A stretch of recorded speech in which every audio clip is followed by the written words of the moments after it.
Nze sinaba nze omanyi kye nalaba YouTube namala ku resigning okuzuula YouTube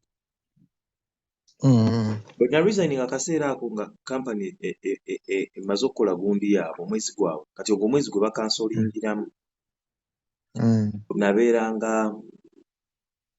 nabeeranga mu wali we twabeeranga wali mu gundi mu restroom yali wano nga ku kinaabiro yalinga dining room ng'oyingiriddeko eno gate nga Michael gy'atuulanga kati waliwo eyo room yalinga awo mu kinaabiro nga walinga bano abalinga batwoleza engoye kati munnaye nali nga era womanyi ekyo njuga okijjukira nali nsaze okutangira okutunda shisha kati obuzibu bwe nafuna nenga ne kati omusajja ali eno wanneekyangira okumutikkira shisha okola ntya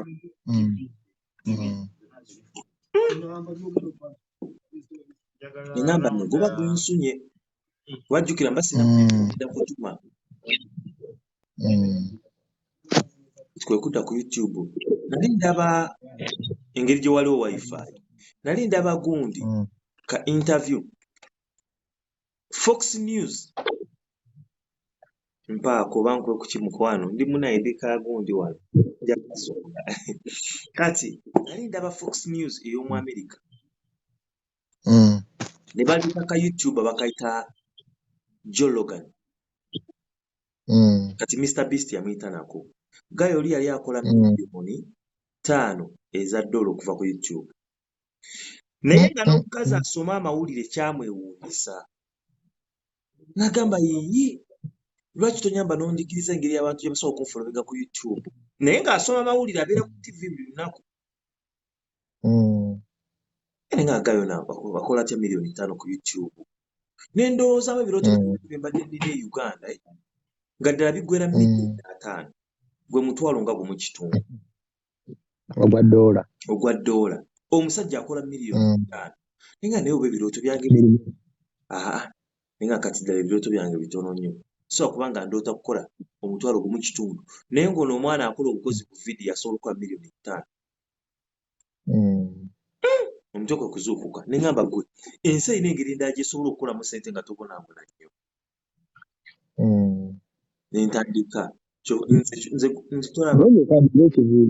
kamuze ekibuuzo baba YouTube bafuniramu okusasula omudidi ogwo gw'essente kankubuulire good evening user number kisimanyi ngenda kuyita user number 95 good evening too YouTube efunirawa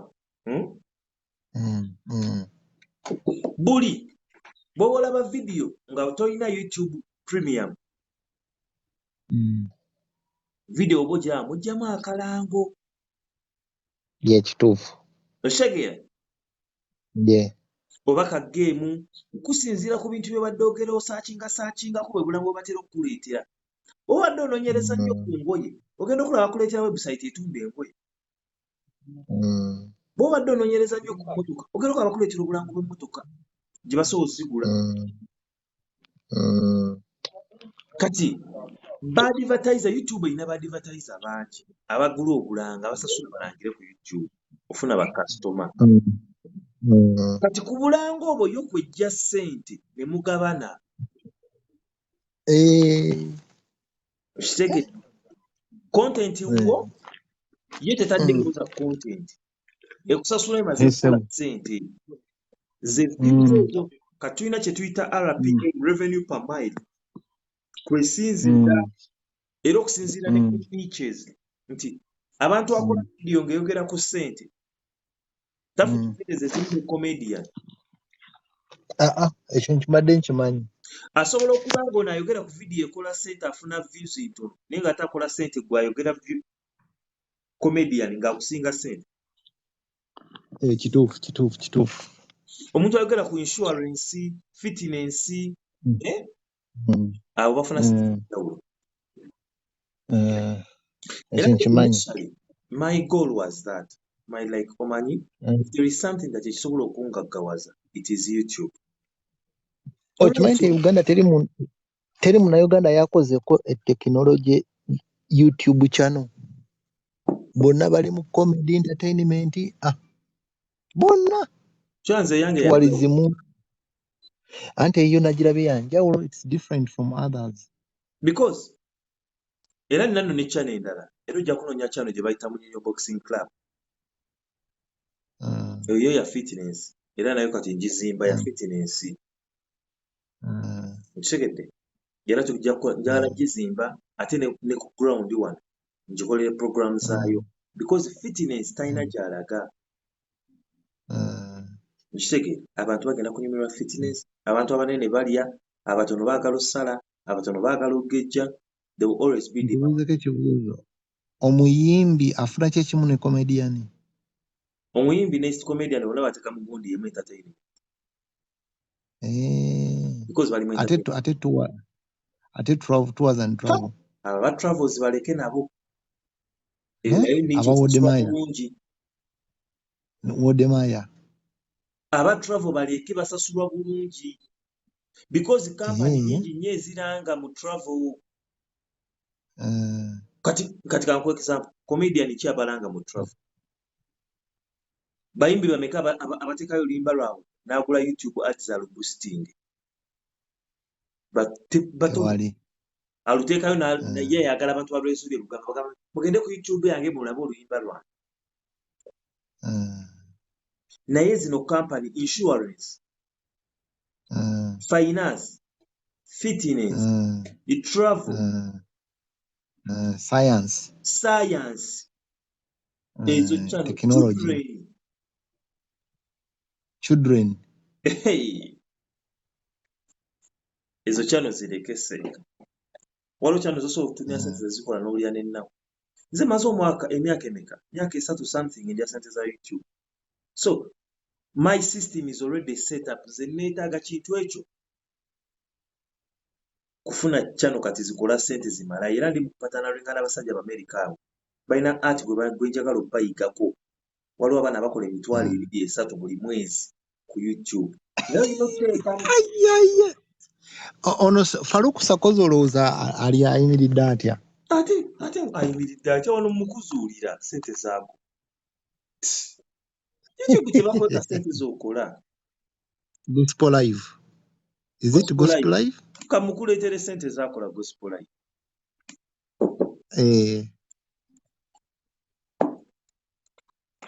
Gospel Live sekyo? Kamukuleetere sente z'akola. Si echannel ye? Beba Gospel Live ali mu Luganda.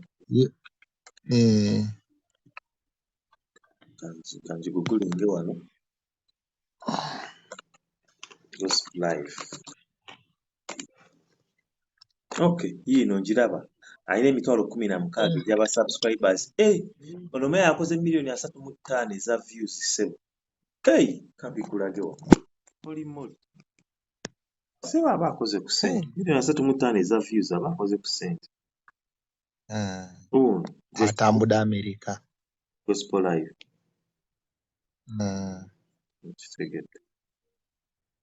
Juzi yali Miami. Akola wakati akola wakati wa $2,300 eza dola omwezi. Ku 13 eza dola omwezi. Buli lunaku channel y'essebe esobola okukolayo 1,200. So esobola okukola 1,200. Ono mwana asobola okukola 3,000 eza dola omwezi. So ze milioni 10. Ze milioni 16. Channel ye nnungi bantu.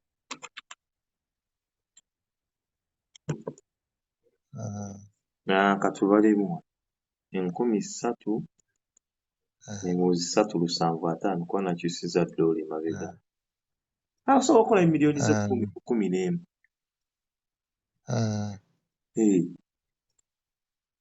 Ate mirembe gye kuba buli lunaku afuna emitwalo 5 egya views. Ku mitwalo 6, mitwalo 2, waliwo wano yafuna emitwalo 9. Kale omwezi asobola okukolayo milioni views omwezi. So abeera awo wakati afuna wakati w'emitwalo, afuna wakati w'3,000 eza dola. Bw'omubali 3,000 awo abeera. Sente simpi ezo. Nze wano e Uganda n'emirimu egigaba sente ezo sizitegeera. Sigimanyi.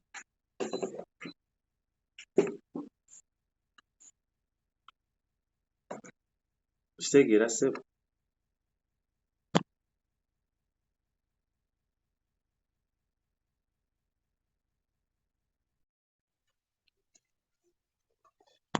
So Farouk asobola okukola obukadde nga 9 omwezi. Abukola.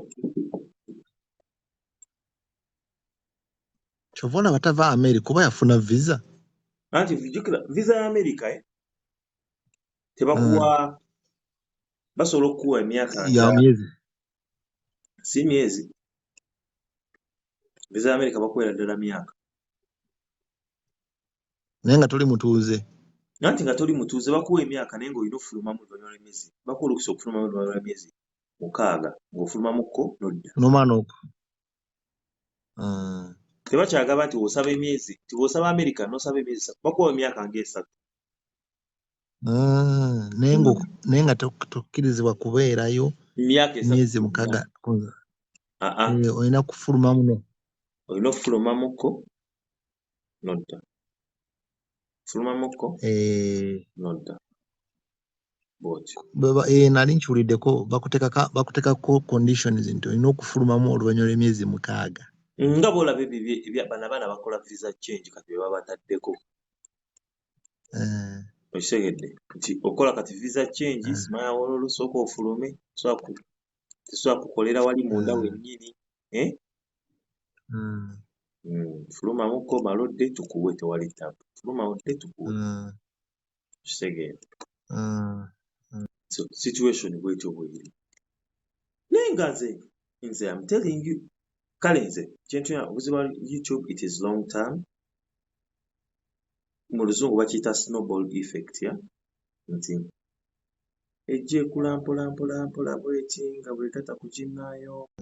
Nze nakola channel yange eyange eri personal Crypto with Kabaka.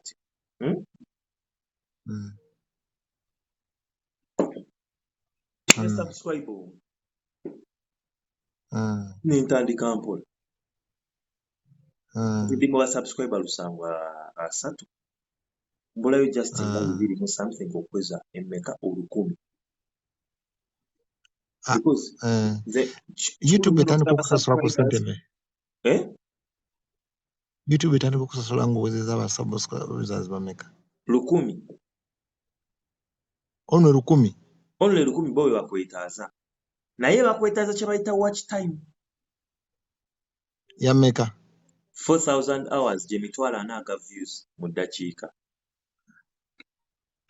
Ogajja waawo. Kati kanku example singa oba olina video 10 nga buli video erina views 10,000. Kankuba just views 3,000 buli video. Olina views olina video 10 gye mitwalo 3. Ekitegeeza weetaaga just video 140 nga buli video weetaaga video 140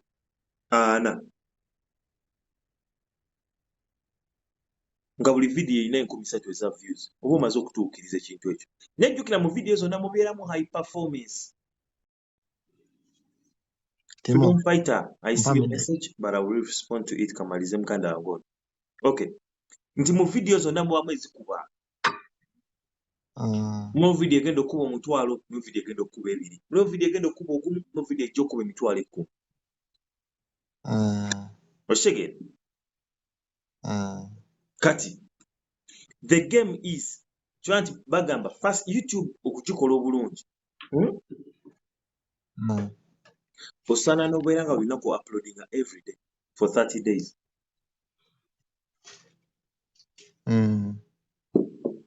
Naye oba oli tosobola kulinda. Ate osobola okugula kye bayita YouTube ads. Lindako katono nnyo. Timo kanzije katono. Kale oyagala sigalako? So anyways, part time n'abantu abatamanyi, I always also do I do YouTube part time. So nsobola okuguidingamu 1 or 2 steps in YouTube because that was my main profession and I'm still doing it, though I do it part time, but era still I'm a YouTuber. I'm a content creator. It's the best thing I want to do. It's what I do. So if you need any guidance regards to YouTube or monetizing your channel, you don't go man. Keep creating content. Keep creating content. Go man. YouTube takes time. It's a snowball effect. Nzimbe channel zine emitwalo ena, nzimbe channel zine omutwalo gumu. Recently nina channel era abasobola okukeberako ku YouTube osobola okukebera channel gye bayita Be Forward Forest Mall. Be Forward Uganda Forest Mall. Nabawadde channel erina over 3,000 subscribers. How they go about it will be about them. Naye nze nagibawadde era nga nnungi. So kati nze YouTube nayo mbikola. Seeka osobola okujja ne tunyumyamuko naawe on this journey because now you know a thing or two about YouTube. So I will invite you.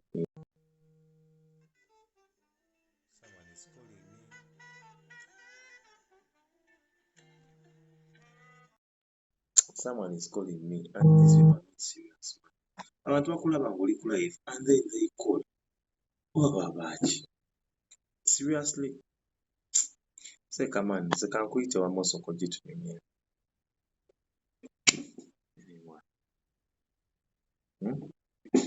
Okujjako ng'oli busy seeka. If you're busy, it is understandable. Naye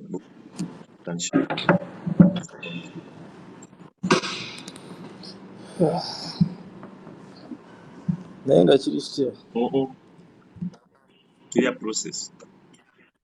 Kinaye. Study. Oli mukyapa? Naye nga siri busy. Nkita musanvu. Kati tuba tukola. Onaye ankubira anfukidde ekizibu. Kye mba nkola. Kuba nsooka enveeko nomukubira enziremu.